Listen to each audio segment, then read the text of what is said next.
So welcome to something a little different for day 10 of the 12 Days of Tarot. We're going to do a little tour of part of my tarot and oracle deck collection. So first up, we have the very first deck that I started working with as a tarot reader, which is the Wild Unknown Tarot. And it comes with this little insert inside the box. The video cut off the box, but the box does have a nice little tuck ribbon to pull the deck out with. And this was just a deck that really called out to me whenever I first started reading. I had a deck for years from the time that I was 16 that was gifted to me that just never really resonated. It always felt like it was giving me negative advice. And when I wanted to start to go deeper into the tarot, I found this deck and it just resonated so deeply with the colors and the artwork. And it's not a traditional interpretation of the cards. So we kind of have two schools of thought when it comes to reading tarot. You can be sort of an educated, historical, symbolic reader of the traditional Rider-Waite deck, or you can be more of an intuitive reader. And sometimes you're a little bit of both. But for me, the traditional decks just never really resonated for me. I think of decks as friends that I want to invite into my social circle to give me advice, and the more stunted traditional versions of the deck just never felt like someone that I was going to make friends with.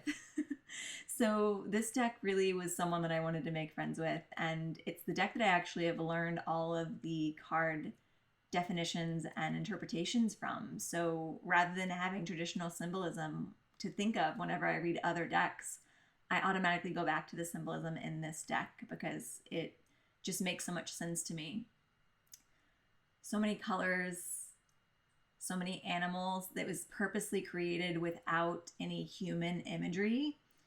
And that kind of makes the energy of it very different than a lot of the other traditional decks. And I do like that there's a nice contrast between the black and white pin and the more colorful cards. So this is definitely a deck that I used for years. And it actually was gifted to me as a Christmas present because at the time I was still under the guise that you're supposed to have a deck gifted to you. Some people think that it's bad luck to buy your own. I no longer think that way. But this was a Christmas gift that I'd asked for.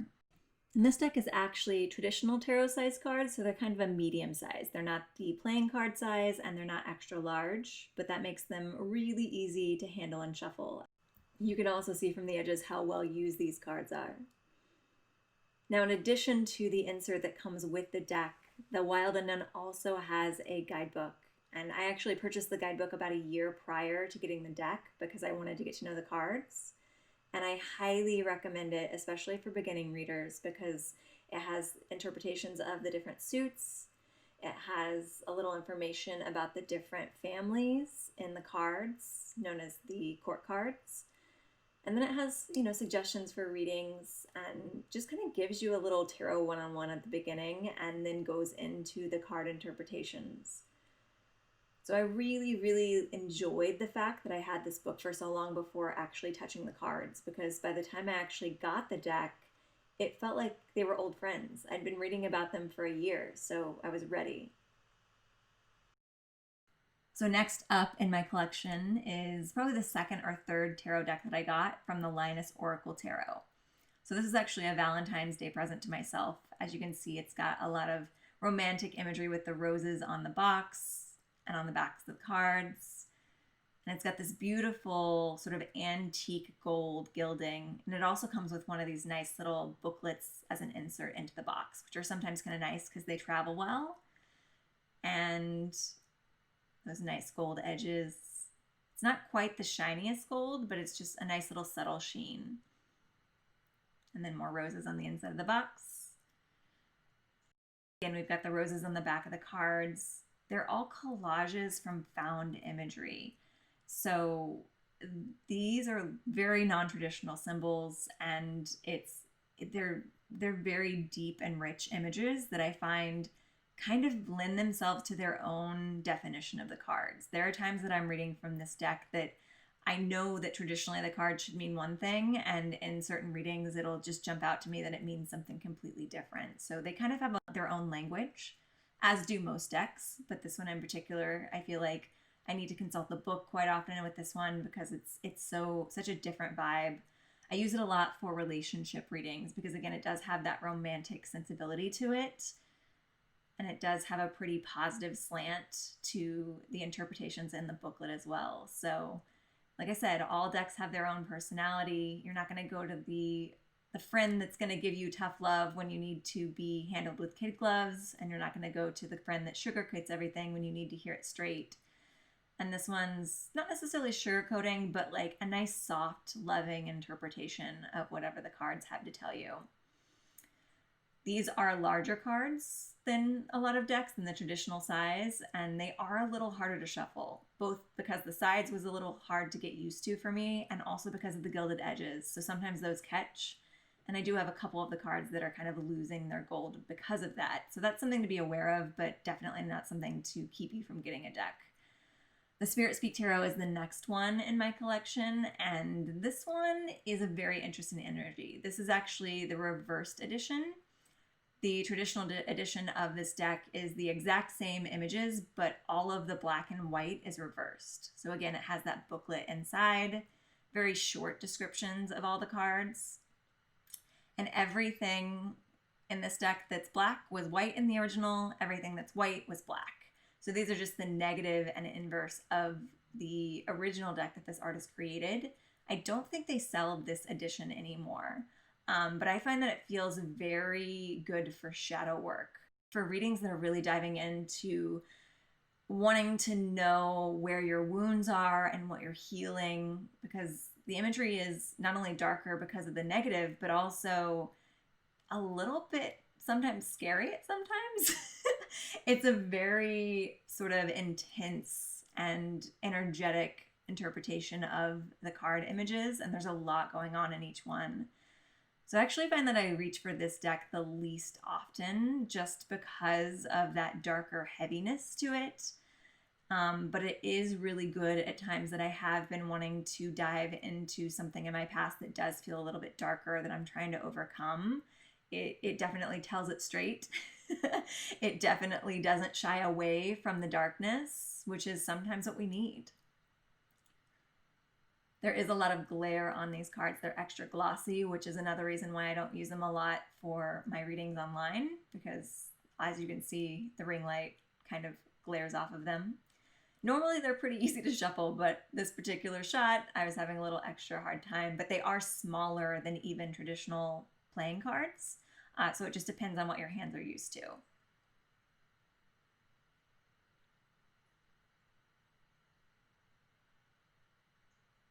So up next, we have the deck that has become my go-to recently. It's definitely my current favorite as far as tarot decks go, and it's the Holly Simple Tarot.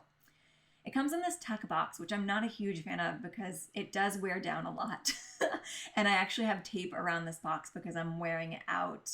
So it's not the most sturdy box compared to the other ones, but it does travel well. And it comes with this nice little card with interpretations of all the cards in like a single word, actually in the deck, which is really nice.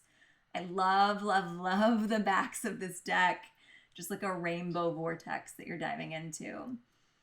And then the imagery on these cards is so interesting. I feel like it's the deck that represents my personality best because it definitely has sort of a creepiness to it. Like there's some like zombie-like images and some stuff that should be maybe a little bit scary, but because they're in such colorful and rainbow candy-coated environments, they don't feel quite as scary. And I like to think of myself as a reader kind of the same way. I don't shy away from talking about things that might be a little negative or a little heavier, but I always have a positive slant to it. My interpretation of life in general is that nothing is ever all bad, and there's a silver lining to everything. So I feel like these cards really embody that idea of we can have scary things and look at them in a bright and colorful light, and they become less scary. So these are from a traditional playing card size, so they're really easy to handle, which is another reason why they're one of my favorites.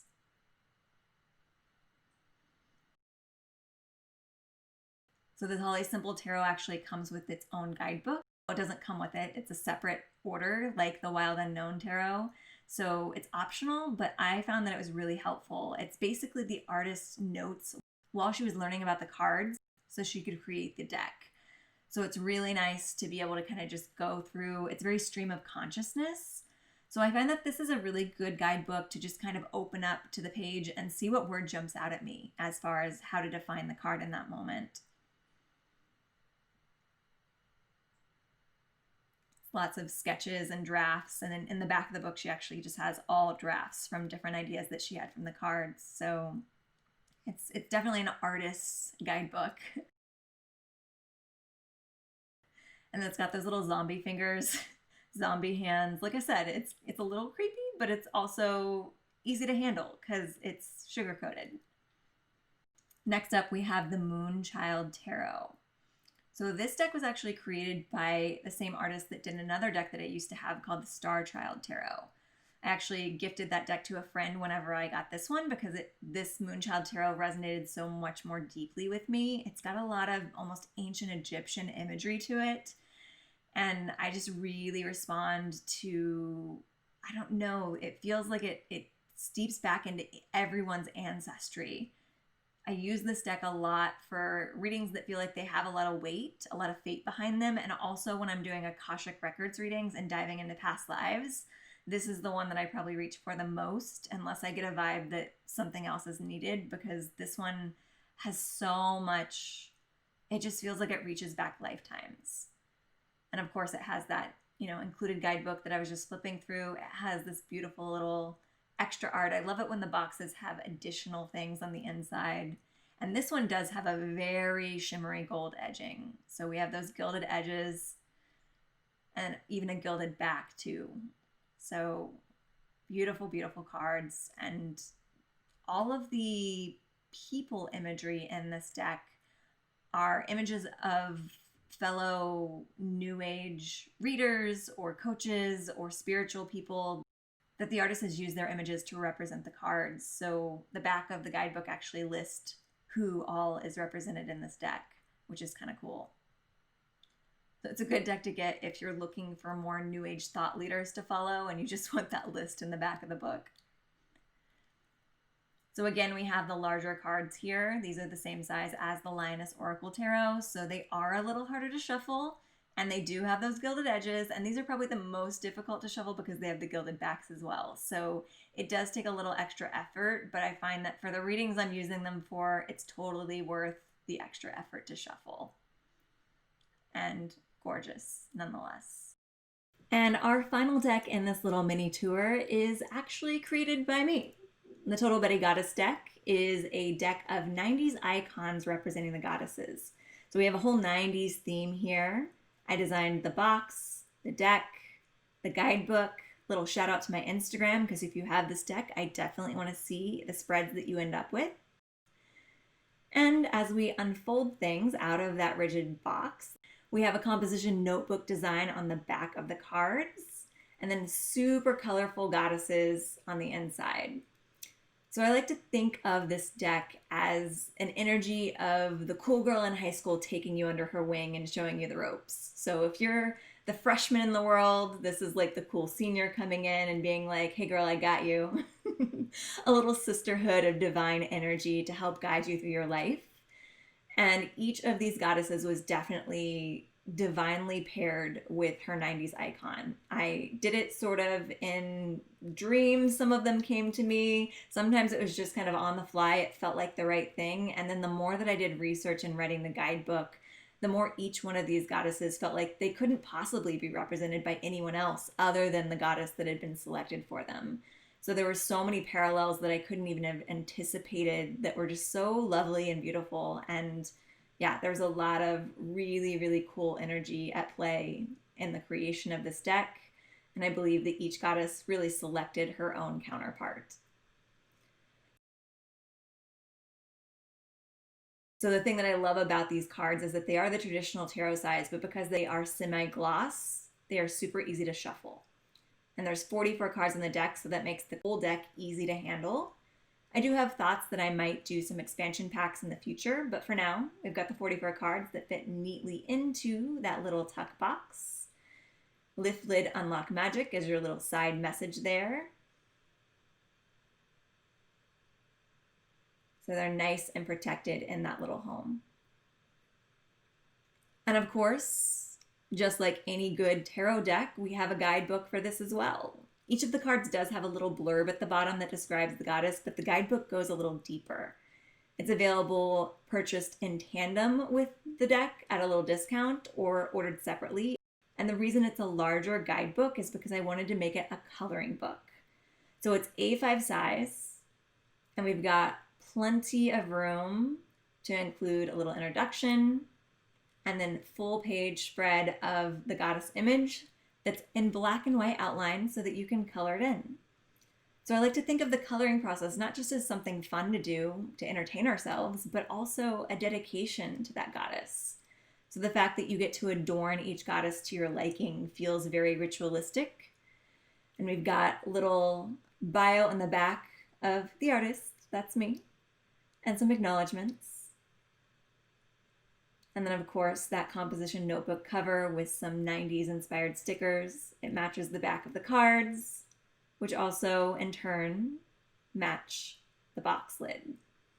So everything kind of has its own little place. It all goes together. And I hope that this has inspired you. If you would like a Total Betty Goddess deck or the coloring guidebook, you can head over to michelleshawalker.com/shop.